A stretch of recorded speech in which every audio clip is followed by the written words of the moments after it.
You asked for it, so you got it. Round 1 mock draft 2.0 from yours truly.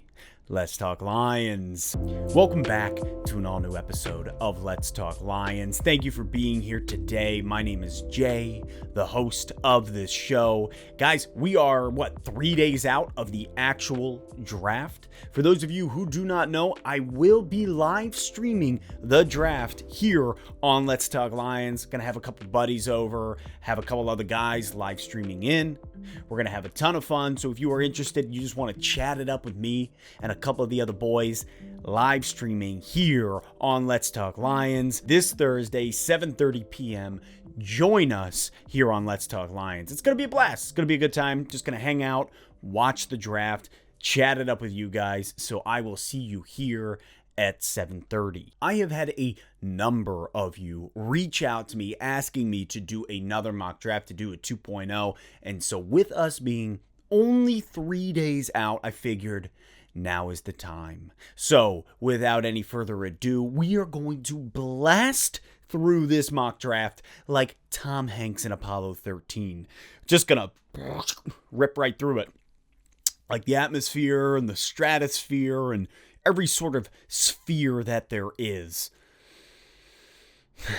Please note, this is not what I would necessarily like to happen, just what I think is going to actually transpire when all is said and done. So with the number 1 overall pick in the 2021 draft, we have the Jags taking Trevor Lawrence. No surprise here. With the number 2 selection, we got the New York Jetskis selecting Zach Wilson, now that Sam Darnold is sailing down to the Carolinas. With the number 3 selection, we got San Francisco on the opposite coast, and they are choosing Justin Fields. I know there's a lot of talk, Mac Jones this, Mac Jones that.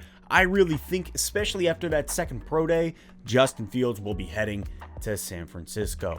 With the number 4 overall selection, we have Atlanta, and they will be selecting Kyle Pitts. It gives Matt Ryan a weapon now. It's a weapon for the future, a 6'6" tight end wide receiver cyborg. Can't go wrong there. Number 5, we have the Cincinnati Bengals choosing Ja'Marr Chase. I don't like it. I understand it, but I don't like it. I think Cincinnati needs to protect big time Joe. Getting a weapon like Ja'Marr Chase is wonderful. However, I think you need to protect your franchise quarterback. Otherwise, they're not going to be your franchise quarterback for that much longer. But I digress. With the number 6 overall selection, Miami chooses Jalen Waddle. They take the next best wide receiver to Ja'Marr Chase. It's Waddle. Heads down to Miami, gives somebody a weapon for Tua. With the number 7 selection, I have the Detroit Lions selecting PENEI Sewell. Look, overall, the way QBs are falling, the way everything's happening in this mock draft, I think that Detroit is unable to get a trade partner to come up to 7. I don't think New England needs to try to squeeze up at this point. With that being said, they choose to protect Jared Goff. You grab PENEI Sewell, a generational talent on the O-line, a solid decision if the Lions are unable to trade back. With the 8th overall selection, the Carolina Panthers select Rashawn Slater, giving that protection also to Sam Darnold. Gotta give him his best shot. Number 9, the Denver Broncos select quarterback Trey Lance. I really think that's where Lance is going to fall. Denver doesn't need to come up. They don't need to trade up. There's no trying to outbid any of these other teams. They get their guy. Drew Lock, it's been nice knowing you. Number 10, the Dallas Cowboys. I believe they got to go defense, so they select edge KWITY Paye. He's just the right man for the job. At 11, we have the New York Giants, and they select Patrick Surtain. With the addition of Kenny Golladay on the wide receiver core, they look to go on the opposite side of the ball. They go for the defensive position, selecting cornerback Patrick Surtain. At number 12, we got the Philadelphia Eagles. Philly chooses J.C. Horn. That's right, back-to-back cornerback selections. At 13, the Los Angeles Chargers select Devonta Smith. That's right, the Heisman Trophy winner heading to LA. Justin Herbert, you now got a weapon to sling the old ham to. At 14, the Minnesota Vikings select Jalen Phillips. At 15, New England selects Mac Jones. Didn't even need to trade up for the quarterback that they've wanted. They get him nice and easy at 15. I hate it, but hey, works out for you guys. At 16, Arizona selects Greg Newsome. Look, I see a lot of people projecting Arizona selecting an offensive weapon, specifically a wide receiver. It's definitely possible, but I think the way the chips are falling, they end up going on the opposite side. They grab a cornerback, one of the best in the class. I told you we were going to blitzkrieg through this thing. At 17, the Vegas Raiders select Micah Parsons. My man. I am bummed about this. This is a guy that I would have loved to have seen in Honolulu Blue here in Detroit, but Vegas is able to pick up one of the best linebackers, if not the best linebacker in the draft at 17. Well done, Vegas. Coming in at 18, Miami, once again, they select Christian DARRISAW.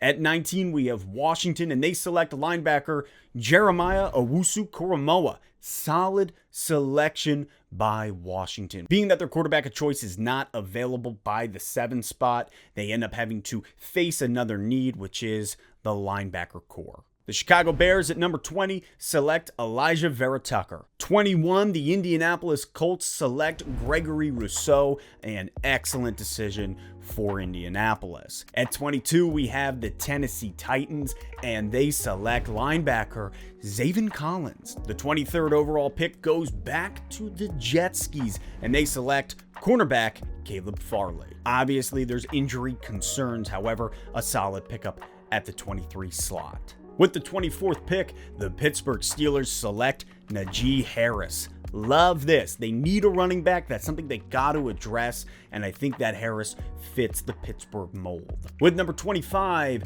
the Jags are back on the board, and they select Wyatt Davis. Reason being, hey, let's look at what happened to Joe Burrow last year. Joe Burrow, without the proper insurance on the offensive line, gets injured. You don't want that happening to Trevor Lawrence, so they select Davis here at 25. Got to keep your franchise QB healthy, otherwise you never had one. You wasted the first pick. Doesn't matter. At number 26, the Cleveland Browns select Christian Barmore. Defense is the way to go for Cleveland, I believe, at the 26th spot. Barmore being a solid selection, especially with the new addition of Clowney. At 27, we have Baltimore, and they select Jenkins. Just based on the way that everything is falling, Jenkins heads to Baltimore. At 28, New Orleans adds some wide receiver depth with Elijah Moore.